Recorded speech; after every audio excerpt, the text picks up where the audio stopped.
नवरात्रि का साल सबसे पवित्र समय माना जाता है, लेकिन क्या आप जानते हैं कि 90% लोग नवरात्रि में अनजाने में 3 ऐसी गलतियां कर देते हैं जिससे माता रानी की कृपा मिलने की जगह पुण्य का फल कम हो सकता है। अगर आप भी नवरात्रि व्रत रखते हैं तो इस वीडियो को अंत तक जरूर देखिए, क्योंकि तीसरी गलती सबसे गंभीर मानी जाती है।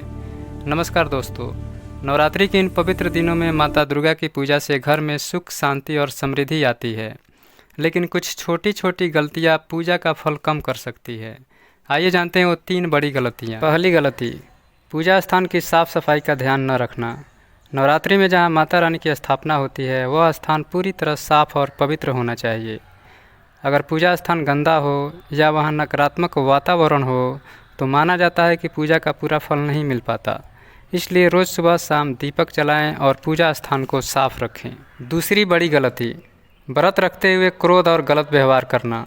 नवरात्रि केवल भोजन का व्रत नहीं है, यह मन और व्यवहार को शुद्ध करने का समय भी है। अगर कोई व्यक्ति व्रत रखकर भी गुस्सा करता है, किसी का अपमान करता है या बुरा बोलता है तो माना जाता है कि व्रत का आध्यात्मिक लाभ कम हो जाता है। इसलिए नवरात्रि में शांत मन और सकारात्मक सोच रखना बहुत जरूरी है। तीसरी और सबसे महत्वपूर्ण गलती, पूजा या व्रत को केवल दिखावे के लिए करना। नवरात्रि की पूजा सच्चे मन और श्रद्धा से करनी चाहिए।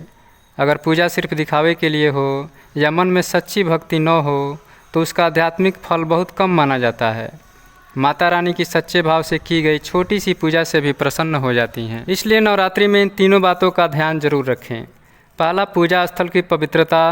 दूसरा, शांत और सकारात्मक व्यवहार। तीसरा, सच्चे मन से भक्ति।